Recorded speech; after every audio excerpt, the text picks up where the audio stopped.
देश की संसद के अंदर, लोकसभा के अंदर कुछ विधेयक पेश किए गए, बिल पेश किए गए, जिनमें एक ये था कि अगर किसी नेता पर, प्रधानमंत्री पर, मुख्यमंत्री पर या फिर किसी मंत्री पर इस तरह के गंभीर आपराधिक केस चलते हैं जिसमें उनको 5 साल की सज़ा हो सकती है या फिर वो 30 दिन तक जेल के अंदर बंद रहें, तो फिर उनको अपना पद छोड़ना पड़ेगा।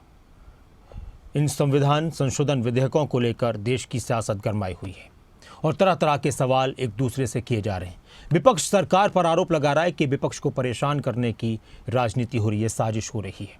तो वहीं सत्ता पक्ष के नेता कह रहे हैं कि अगर किसी ने कुछ गलत ही नहीं किया तो फिर डर किस बात का। तो वहीं इसी दौरान एडीआर की तरफ से एक रिपोर्ट पेश की गई है जिसमें अलग अलग राज्यों के मुख्यमंत्रियों के ऊपर किस तरह के और कितने केस हैं उसके बारे में एक फहरिस्त जारी की गई है। रिपोर्ट देखिए।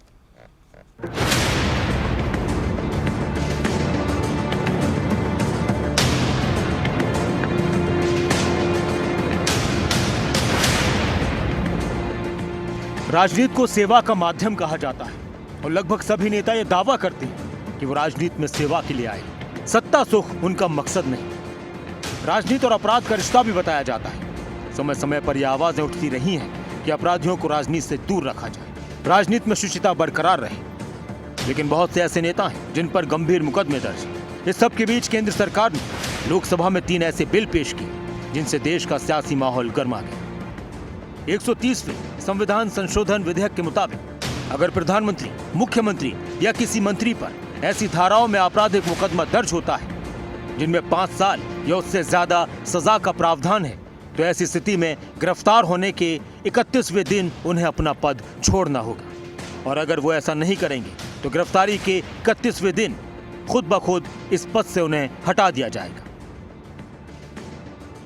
इस मुद्दे पर विपक्ष लगातार सरकार को घेर रहा है।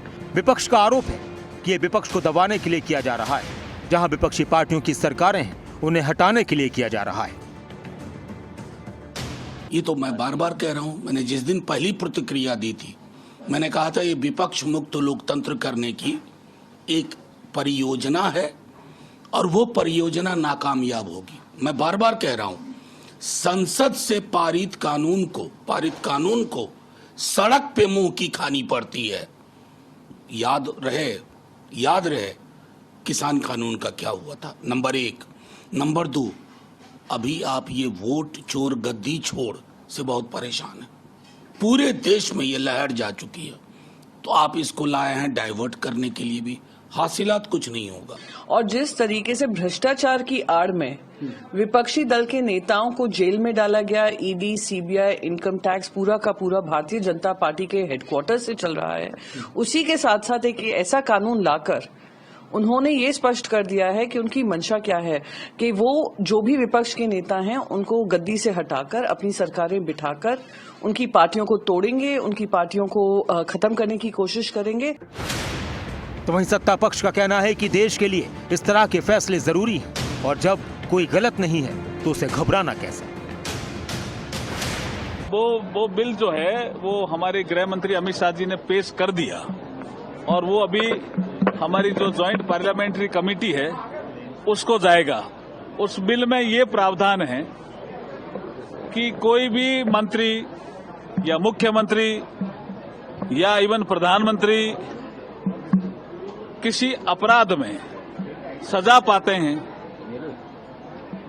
5 या 5 से अधिक वर्ष का कोई अपराध है उन्होंने किया और सजा पाते हैं और 30 दिन तक कोई जमानत नहीं मिलती है कोर्ट से, तो 31वें दिन स्वतः वो इस पद पर नहीं रहेंगे।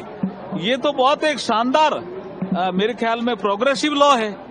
इसका तो समर्थन करना चाहिए। अपोजिशन ने इसका विरोध किया, इसका मतलब क्या अपोजिशन भ्रष्टाचार के पक्ष में है? देश में कई बार इस बात पर चर्चा होती है कि किस नेता के खिलाफ कितने केस हैं। इसको लेकर एडीआर यानी एसोसिएशन फॉर डेमोक्रेटिक रिफॉर्म ने एक रिपोर्ट जारी की है जिसमें अलग अलग राज्यों के मुख्यमंत्रियों के ऊपर आपराधिक मामलों का जिक्र है, जिनमें कुछ के नाम ये हैं। रेवंत रेड्डी, मुख्यमंत्री तेलंगाना, 89 केस। एमके स्टालिन, मुख्यमंत्री तमिलनाडु, 47 केस।